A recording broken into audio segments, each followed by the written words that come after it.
পৃথিবীর ইতিহাসে এমন কিছু স্থাপনা আছে, এগুলো শুধু ইট আর পাথরের কাঠামো নয়, এগুলো সময়, শ্রম আর জ্ঞানের অবিনশ্বর প্রতীক। হাজার বছর ধরে মানব সভ্যতাগুলো তাদের ইতিহাস আর জ্ঞানের সাক্ষী রেখে গেছে। একটি দেওয়াল যা দাঁড়িয়ে আছে হাজার বছর ধরে, পাহাড়ের বুক চিরে, মরুভূমির মধ্য দিয়ে, ঘন জঙ্গল ঘেঁষে, এক প্রান্ত থেকে অপর প্রান্ত পর্যন্ত, ইট, পাথর আর ইতিহাস। এটা শুধু একটা দেওয়াল নয়, এটা এক জাতির ইচ্ছাশক্তি, সম্রাটদের স্বপ্ন আর মানব সভ্যতার সবথেকে বড় চ্যালেঞ্জের প্রতীক। আজ আমরা কথা বলবো পৃথিবীর সবথেকে বড় মানব নির্মিত স্থাপনা নিয়ে, যেখানে প্রতিটি ইটে লেখা আছে রক্ত, ঘাম আর সময়ের গল্প। স্বাগতম চায়না গ্রেট ওয়ালে, পৃথিবীর 7 আশ্চর্যের এক অনন্ত মহাকাব্যে। প্রায় 21,000 কিলোমিটার জুড়ে বিস্তৃত এই দেওয়াল মানব সভ্যতার এক বিস্ময়। এর নির্মাণ শুরু হয়েছিল প্রায় 25,000 বছর আগে, যখন চীন ছিল কয়েকটি আলাদা রাজ্যে বিভক্ত আর প্রতিটি রাজ্যই ছিল স্বাধীন। তখন বর্বর যাযাবর জাতি হুন আর মঙ্গলরা প্রায় রাজ্যগুলোতে আক্রমণ চালাতো। তখন খ্রিস্টপূর্ব 7ম শতকে এই আক্রমণ থেকে নিজেদের রক্ষা করতে কিন রাজবংশ প্রথম তাদের সীমান্তে প্রতিরক্ষা প্রাচীর তৈরি করে। পরবর্তীতে অন্য রাজ্যগুলো তাদের অনুসরণ করে এই দেওয়াল নির্মাণ করে।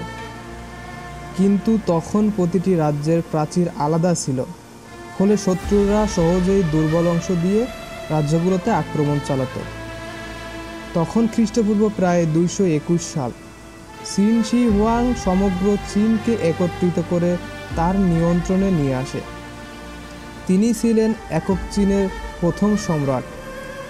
সম্রাট ঘোষণা দেন, আমার রাজ্য অপরাজেয় থাকবে। তিনি সিদ্ধান্ত নেন বিচ্ছিন্ন এই ছোট ছোট দেওয়ালগুলোকে একত্রিত করে একটি বিশাল প্রতিরক্ষা প্রাচীর তৈরি করবে, যা উত্তর দিকের যাযাবর জাতি হুন আর মঙ্গলদের হাত থেকে তার সাম্রাজ্যকে রক্ষা করবে। এই নির্মাণ প্রকল্প মানব সভ্যতার সবথেকে বৃহৎ কর্মযজ্ঞ ছিল। এখানে প্রায় লক্ষাধিক সৈন্য, কৃষক, বন্দী, শ্রমিক কাজ করেছে অক্লান্ত পরিশ্রমে। তাদের ঘাম আর রক্তে গড়ে উঠেছে এই দেওয়াল। রুক্ষ মরুভূমি, তুষার পাহাড় আর ঘন জঙ্গলে কাজ করতে যে হাজার হাজার মানুষ প্রাণ হারিয়েছে। তখন মৃতদেহগুলো এই দেওয়ালের নিচে চাপা পড়ে থাকত।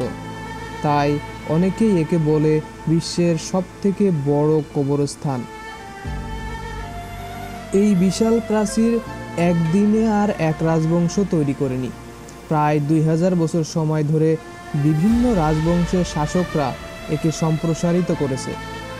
কিন রাজবংশ থেকে শুরু হয়, পরে মিং রাজবংশ 1644 সাল পর্যন্ত এই প্রাচীরকে সংস্কার আর সম্প্রসারণ করে।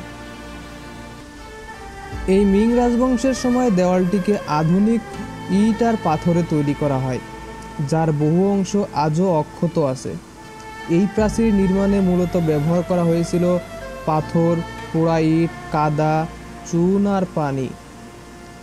এগুলোর মধ্যে মিশানো হয়েছিল এক বিশেষ আঠালো চালের মিশ্রণ, যা এতটাই শক্ত আজ ভাঙতে এটা ভারী যন্ত্রপাতি লাগে।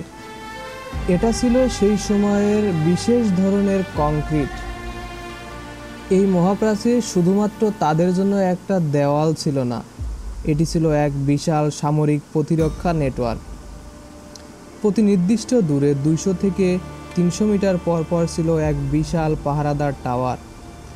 প্রতিটি টাওয়ারে অবস্থান করত 25 থেকে 30 জন সৈন্য, যারা শত্রুর গতিবিধি নজরে রাখত আর সংকেত পাঠাতো নিজেদের সৈন্যদের মধ্যে এক টাওয়ার থেকে অন্য টাওয়ারে। তারা ব্যবহার করত ধোঁয়া আর আগুন, দিনের বেলায় ধোঁয়ার কুণ্ডলী আর রাতের বেলায় আগুন। আর এই পদ্ধতিতেই তারা কয়েক মিনিটের মধ্যে 100 কিলোমিটার দূরে সংকেত পৌঁছে দিতে পারত।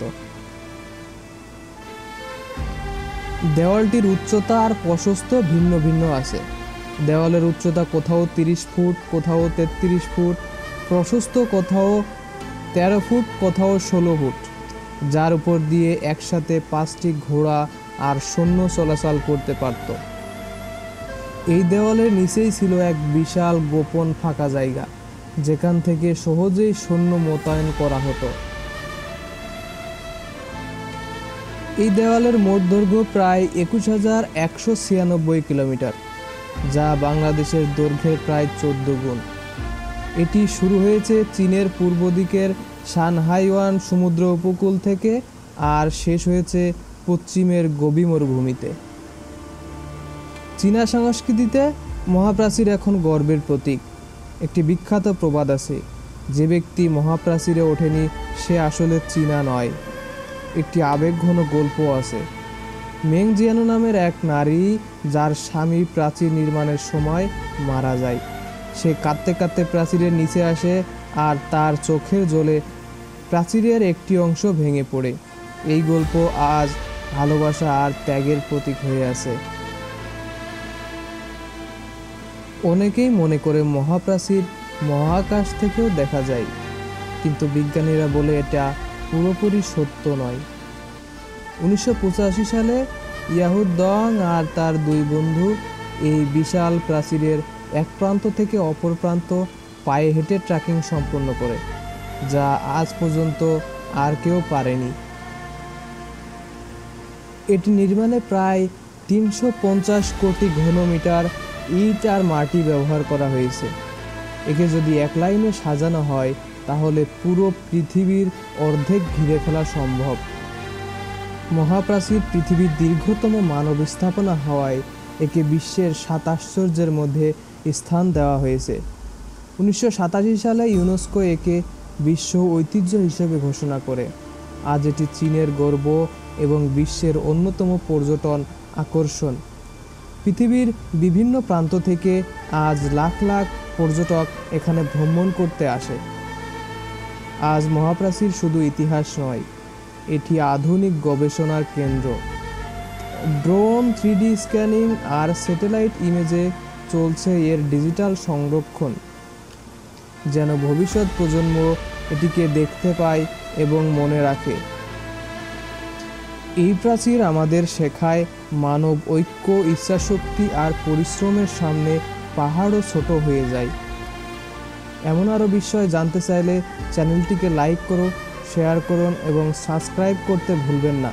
পরের পর্বে দেখা হবে বিশ্বের আরেকটি আশ্চর্য কোনো রহস্য নিয়ে।